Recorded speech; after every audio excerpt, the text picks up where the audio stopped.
will be difference in the total income.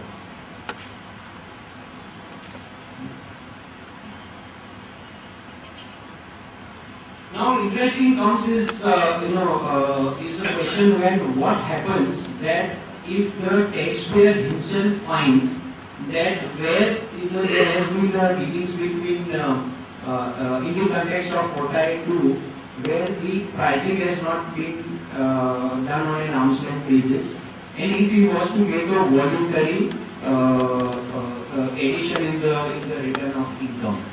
So here again, what we're trying to comparing with the earlier and now, that if the just to show that what is the difference when the dealing is with between an eligible and a non-eligible unit and dealing with a person who is covered by 482. I'm just trying to differentiate what would be the impact.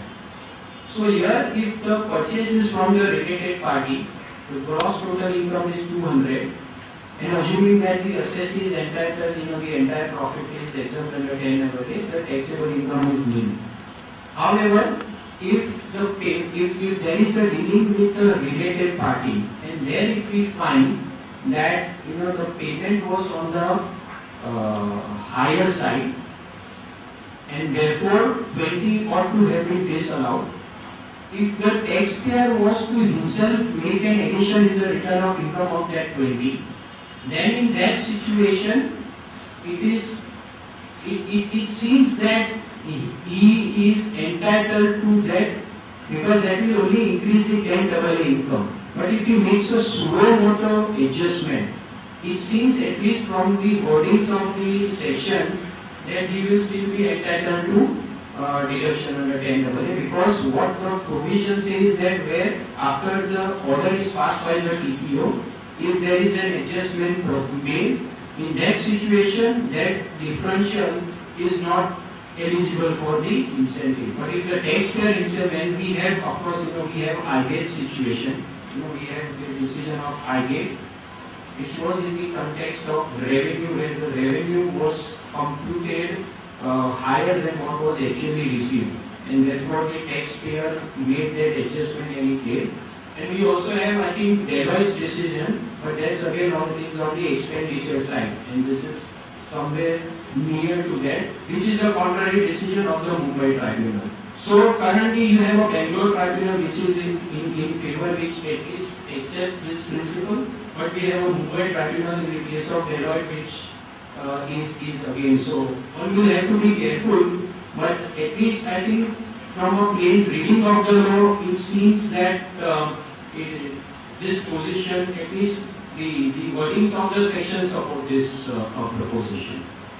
I was just trying to differentiate what can be the impact ultimately when you are dealing with an eligible and non-eligible units, and when you are dealing with in a 482 situation.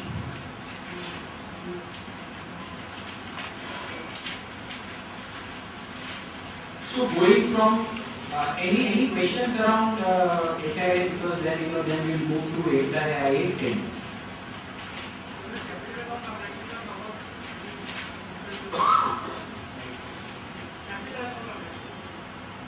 Capital account transactions, if the movement is in the ordinary course of business, as I mentioned, that if the movement is in the ordinary course of business, then the SPT will trigger. But here there is no question of, it's not like a 482 where only expenditure is covered. So if capital goods, there is a movement of capital goods, the question on depreciation claim will come. So in my view, I think one will have to.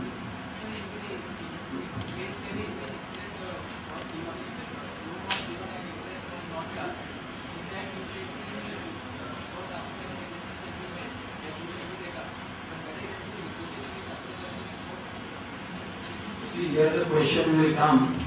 In fact, I have one case study. Let more or less take a situation where there are no transactions, okay, which are clearly covered within the provisions, and there are only allocations, what we saw, and those allocations are exceeding say 5 crores for whatever reasons.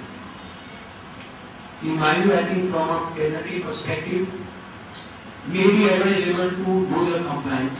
Okay, but when you fill up your form, etc., you will say, my view again, that one will have to say no, these are transactions which are not covered with appropriate disclosure, because I think your 2% penalty is very harsh.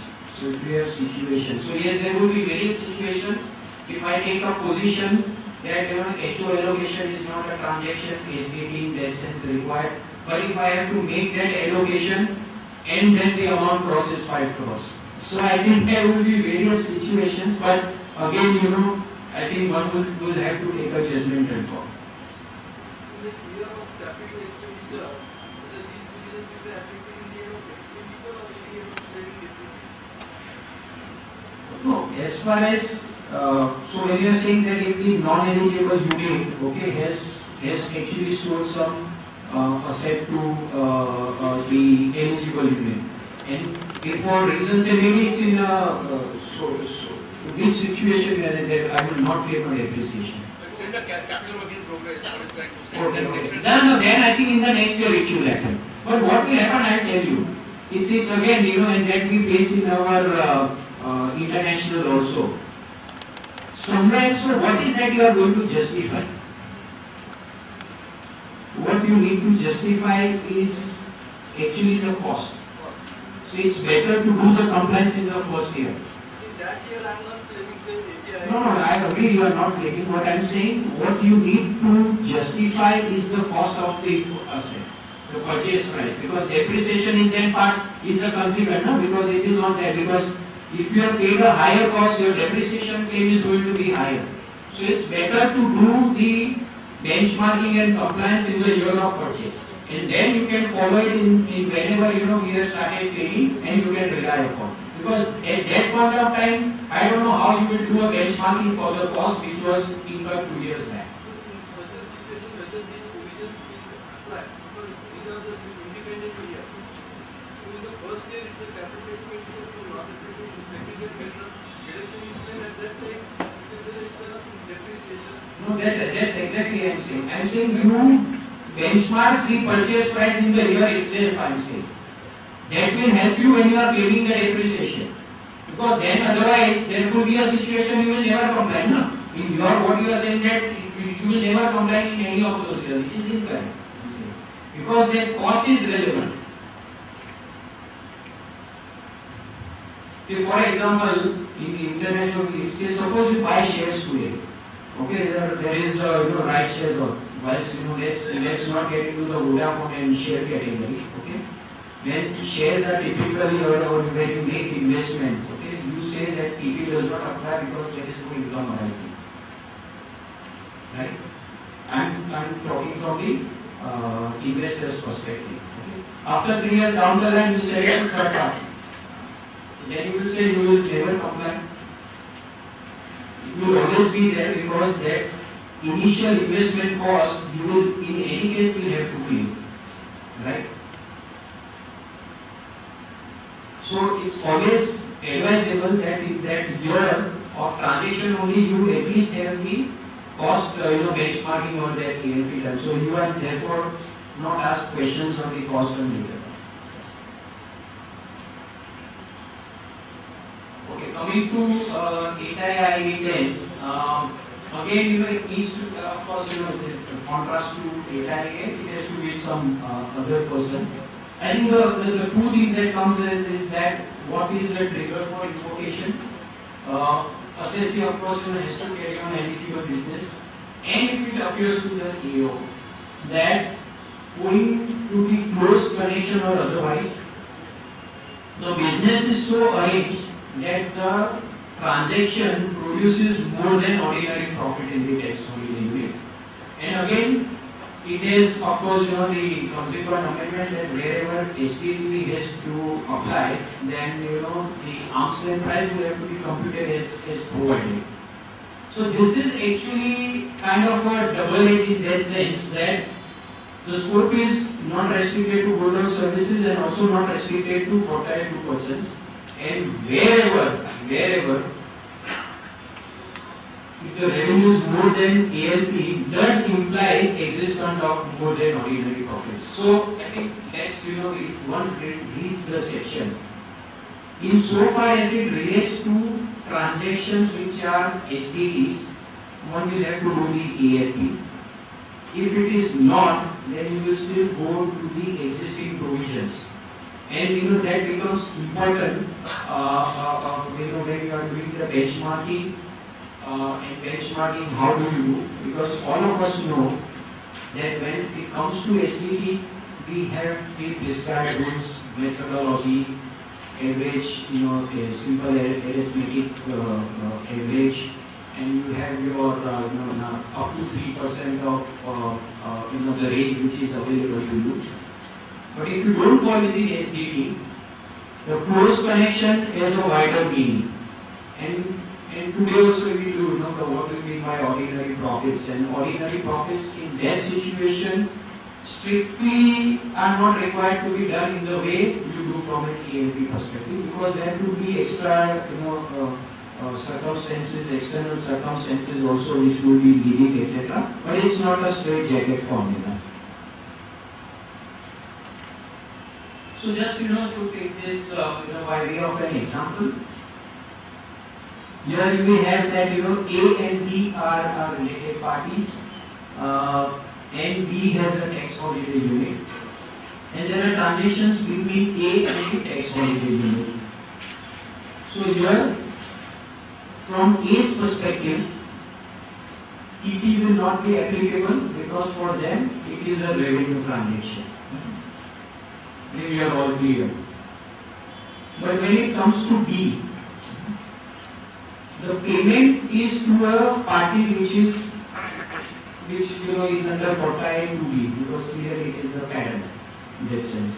So therefore, it will trigger STT. Clear. But payment is at fair market value and less than fair market value, so therefore no TP adjustment really necessary. But when it comes to 8I-10, may still be invoked on the ground that the arrangement leads to more than ordinary profits. I think that will be the question that I think we will need to answer. So just let's again look at what is 8I-10. Close connection, we know that close connection is much more wider than, because there are fortile to B, it will go beyond fortile to B.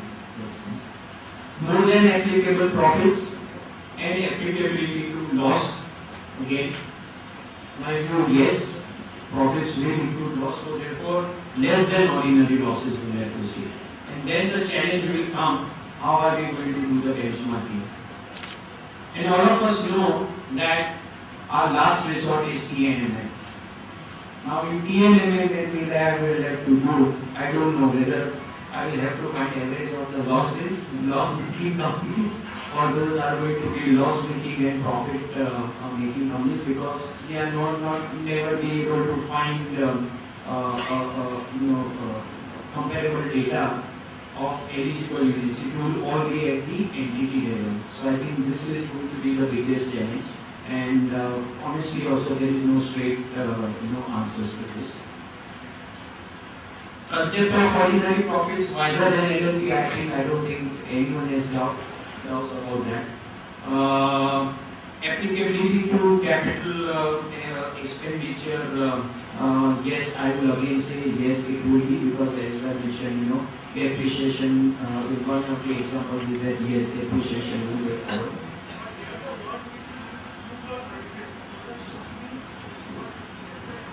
Sorry?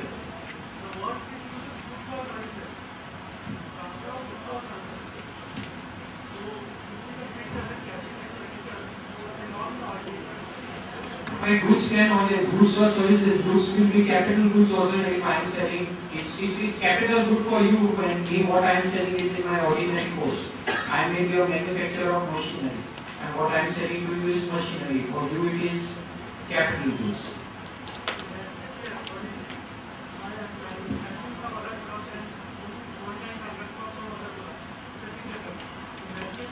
So can you repeat that?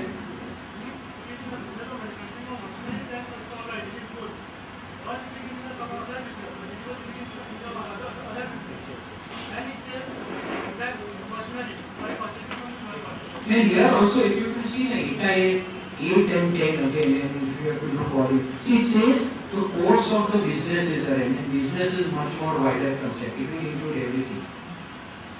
What it says is because of the close connection, the business is so arranged that it gives that, which is much more wider concept. And if it comes to fertile to related question, then so clearly it is the purchase, right? Because then you will have to go back to if it gives you more than ordinary. Yes, sir. Then when you mention that close connection is wider than 48 rows, you are not defining. Can you give an example that 40 will be included in close connection which is not included in 48 rows? Give an example. Sir, I will, okay, let me take some clue from our international transactions. We have seen that where one entity is buying raw material which constitutes 90% of its raw material requirement. What is it? Something. You have whereby someone has given you loan which is more than 51% of your gross value of your assets. Are on some of those things? I don't know. I'm just saying. Because the artificial being of associate enterprise for the purpose of international transactions. Would it apply for the purpose of getting allocated? Then what I'm saying, what would be otherwise a close connection, sir? I have asked you. No, today that is what I'm saying. I said earlier so it was not. Now today you have some clues, I'm saying. The normal interpretation is that the fiction should be limited for the purpose of section for which it is created. No, I agree with you, but this section has been there. Now it has not been invoked so much. But now it may get invoked. Say for example, earlier that 19% was is 20%. We know that 20% is a threshold for our SPTs, right? Now what happens if it is 19%? And I think it is two things. One is close connection and the course of business is so arranged. I think both will have to go together and each phase will have to be seen. Because in some of the arrangements, you will yourself get convinced that yes, it is leading to some kind of. There may be some pro or some kind of contextual set of happening. It can happen. So I agree.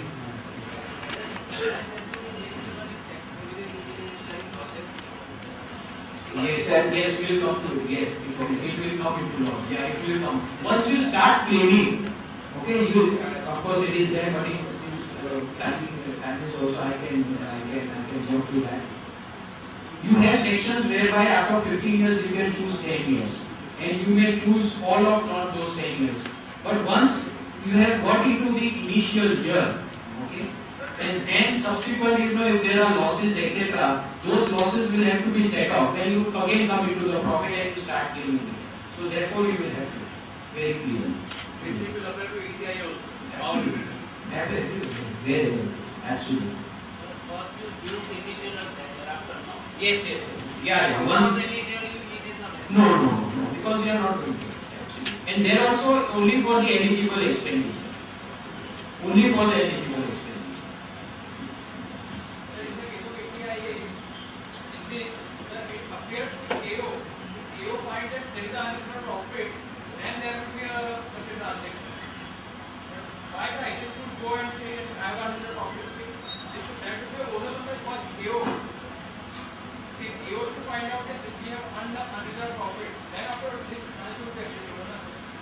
I agree. Then why should the SSCB say that I want unreserved profit? No, I'm saying you will have to end of the day support that. Huh? I will support by my document. Agree. I should not disclose this in the CEB report. Yeah, if you believe so.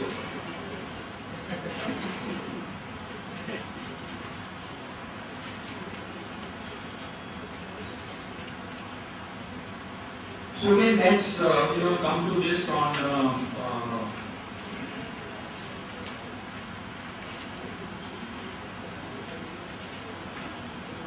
so where again you have a company which has two subsidiaries, and the first subsidiary has given loan to the second subsidiary interest-free loan. What will happen in the context of again 8 and 10? And there I think, the interplay between quartile 2 and, again will come up. Because clearly I think from a WAS 1 perspective there are no issues. From WAS 2 perspective, again, there is no payment which is going, right? So there is no payment which is going from WAS 2. Now here clearly I think there is no doubt about it that this is a close connection and everything. So what can there be some kind of a situation where the TPO will say that because of this close connection, these funds have gone, and therefore there is no interest charge, and therefore there is a higher profit which you are taking. So here, in this situation, what will really help you is not the benchmarking as done as per the normal STT, because that will really not apply. In those situations, again, so what are those ordinals? You may try and do benchmarking on the basis of the interquartile. Is that what I believe? In the Western world, when we do transfer pricing, it's not that average arithmetic mean. Because those interquartiles, median, and those concepts, statistical tools. So possibly in this situation, because STT provisions are not applicable, you may get support from those interquartile rates, etc.